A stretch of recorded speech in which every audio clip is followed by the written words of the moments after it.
Welcome to our show tonight. Welcome to We'll Sing and We'll Shout.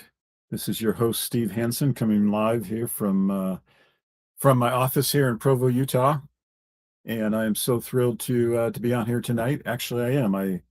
I am so happy. I am so happy because I'm healthy, and I especially feel that on the inside. And I've come to appreciate that, like so many people, much like myself, didn't even realize and understand this. But like so many people, I have suffered with metabolic dysfunction pretty much my entire life. I mean, I'm sure I have. I'm sure I have. As far back as I can reflect, I can recall the struggles that I have had, often mild, sometimes more serious. But now that I feel really whole and healthy, I can reflect back and realize this was never like this before. I've never felt this healthy on a consistent basis throughout my entire life. I have dealt with metabolic dysfunction my entire life to a lesser or greater degree. And I would also suggest that my metabolic dysfunction compared to many people's metabolic dysfunction is pretty minor, really. There are so many people that struggle with this issue so much more and so much deeper than I have, but it has had a huge impact on my life, and it has had an even bigger impact on my family and certainly my parents, and especially my mom. And wow, we could talk about all those stories for a long, long time, and perhaps someday we will, more than we have in the past. Um, but yes, I have struggled with this since my earliest childhood memories. And then when I turned 16 years old, that's when I first started struggling with weight challenge and weight gain and not being able to control my weight in the way I wanted to. And at first, it was just 5 to 10 pounds, not that big of a deal. But those 5 or 10 pounds are things that you feel and you want to change, and you can't figure out how to change that 5 to 10 pounds. And that 5 to 10 pounds makes a big difference in who you want to be and the clothes you want to wear and how you want to live your life. And over years, though, that 5 to 10 pounds became 15 to 20, and then it became 30 to 40. And here in the past decade, that 5 to 10 pounds became 50 to 70 pounds, because last June, I was 70 pounds overweight. I was 70 pounds from being in the middle of my BMI chart for a guy who's 5'9". And that was really, really a bad place for me. And now I have lost 45 of those pounds, and now I understand how to bring that under control and how to keep it under control. I don't have to worry about this thing swinging back. I know that I can fight these battles, and I know I can win this war. And I now understand for the first time in my life how to go about winning this war. So that beyond just the fact that I feel really healthy, it makes me really happy to understand that. It makes me really happy to have that understanding for the first time in my life, hit nearly age 60, of how to go about improving my metabolic health so that I can be physically healthy in the way that I want to. And it causes me, and it should cause you, to really pause and ask, where were the doctors all these years who should have been able to help me with this? Where were the doctors who were supposed to be specialists in this and understand all these things? Where were they at? Because I had been visiting these people even as recent years, and these are supposed to be guys who know what they're talking about, and sometimes gals. And yet, for some reason, nobody could ever help me solve these problems. Nobody could ever help my mom solve these problems. And now all of a sudden, I fall into this information that just totally changes the game. And the amazing thing about this information is it has not been hidden. Like, it is out there. It is out there, and yet it doesn't seem to get shared and promoted because nobody seems to, or very few have figured out how to make money. And you don't make a lot of money. You don't make a lot of money by telling people to fast. The food companies certainly aren't making money. The pharmaceutical companies are not making money when the solution is simple as intermittent fasting supported by some simple nutraceuticals. that is not a message that the pharmaceuticals companies want to sell or promote. And the food companies are not interested in encouraging you to fast. So, if the money isn't behind the message, then the message has a tough time getting through.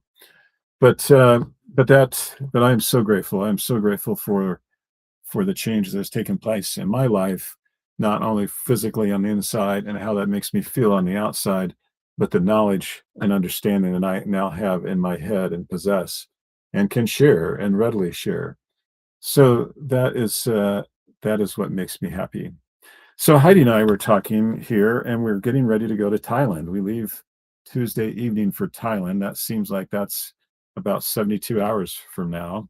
We will fly to, oh, do we fly to San Francisco or do we fly to LAX? I guess I better get that figured out. But I think we're flying to LAX, and then we'll fly to Taiwan, and then we will fly into Bangkok, Thailand. And this will be Heidi and myself and Kenny, taking Kenny over there for a spring break trip. And we will spend 3 or 4 nights in Bangkok, and then we're going to Phuket. I don't know if that's the right way to pronounce that. And then we are going to one other place in Thailand. So let me bring up Thailand real quick so I can answer that question because I know you're all excited about that. But so Heidi and I are talking about Thailand, and she's talking about the fact that the travel company wants to sell us some additional excursions and things like that. But she's saying, you know what, they're just trying to take advantage of us because because it's so inexpensive over there in Thailand that we would probably be better off not to buy the excursions through the travel company, but just to go over there and buy them firsthand and save quite a bit of money. This was her evaluation. And she used this phrase with me that I had never heard before.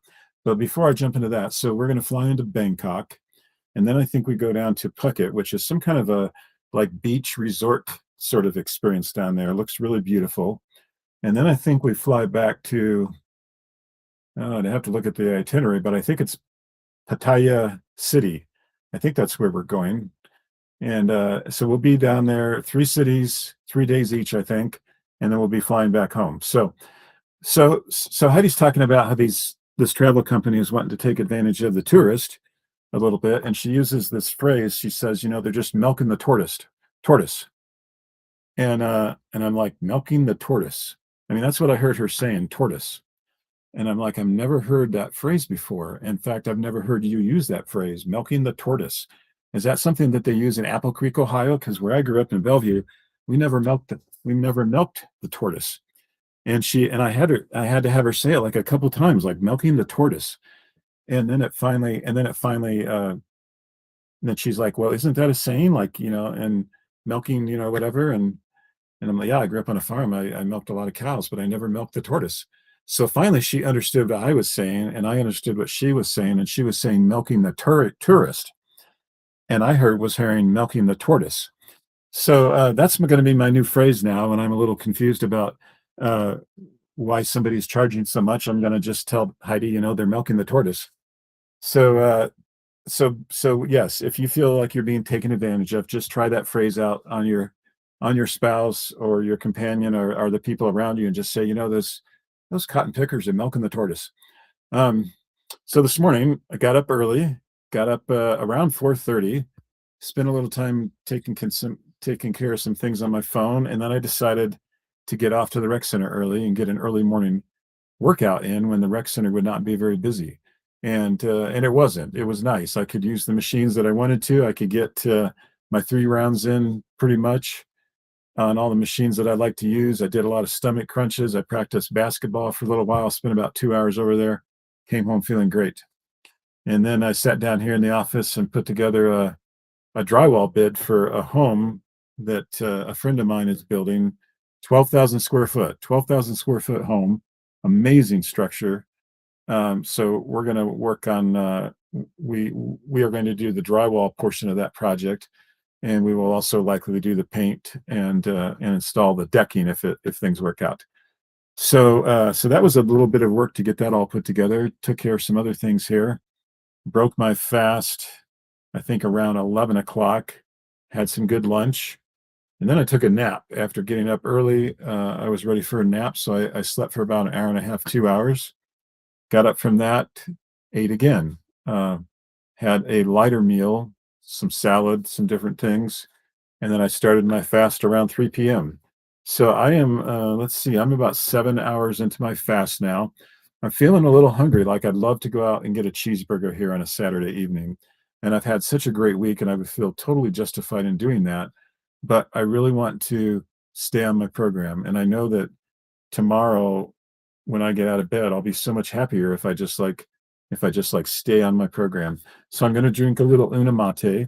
This is caffeine-free lemon, and this will raise my GLP-1 just enough that it will take those cravings away, and I can then make the reasonable, even easy decision to say, you know what, I'm going to be okay. I'll just wait till tomorrow. That food will taste good tomorrow. I will not reflect back tomorrow and say, gee, I wish I would have eaten that cheeseburger. I can never there's not a time in my life when I could look to the past and say, "Man, I wish I would have eaten more food. I wish back there at Thanksgiving I could have pounded that turkey a little harder."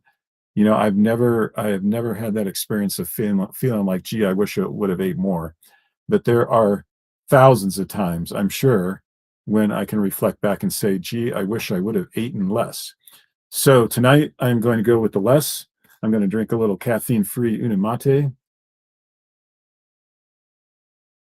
and I will wake up tomorrow a very happy person.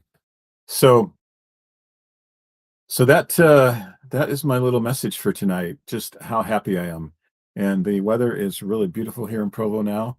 It's like where in the world was winter? We hardly even experienced winter, and you worry about the ramifications of that. Catherine and I got out and planted the blackberry bushes today. We got 5 of these thornless blackberries, so we got those in the ground between the trellises, and we're anxious to see how they do here. We don't expect a whole lot here this first year, although we may get some. But in future years here, we're hoping for some really nice blackberry crops. And then we're surveying our new garden at the house we bought next door, and we're going to get a plan together to put all the various vegetables in. I have not done a lot of gardening since I've been in Utah for 15 years. I grew up on a farm. We had big gardens. I've had gardens at the different places I've lived in Ohio and in Illinois. We had big gardens. I will say when I was down south in Florida and Alabama, I could never really figure out how to make things grow down there correctly. So I didn't do a lot of gardening down there, but we did have amazing gardens in Illinois. And then I moved to Utah, and the gardening thing has just kind of gone by the wayside. So we're going to try to jump back into gardening this year, see what we can do there. And tomorrow night, we are going to be talking about the Karsten Sanke, I think that's correct, Hansen family that immigrated over to the United States. Karsten himself did not come, but his children, most of his children came, and his wife came after he passed away. So we will be talking about that amazing family. And with that, I think we're going to wrap this up for tonight. And and I'll just throw this little commercial in at the end here. If I can help anybody out by sharing this program, by explaining more, by talking about the science behind what I am doing and why it has been so amazingly reasonable and even easy for me to make this transformation, I have played the calorie in, calorie out game. I have done the diet and exercise routine for so many years. I have worked my tail off playing those games. And the amount of progress that I have gotten from those types of things has really not been that impressive most of the time. This has been so reasonable, so easy to learn how your hormones work and how they impact weight loss and weight gain and what you can do to simply take control of those things and transform your life. It's the most amazing thing I've ever experienced. Happy to share that with anybody who wants to reach out. So you all have a great Saturday night, great Saturday evening here, a good Sabbath day. We will catch you at 8 p.m. Mountain Time tomorrow evening for Family History Night.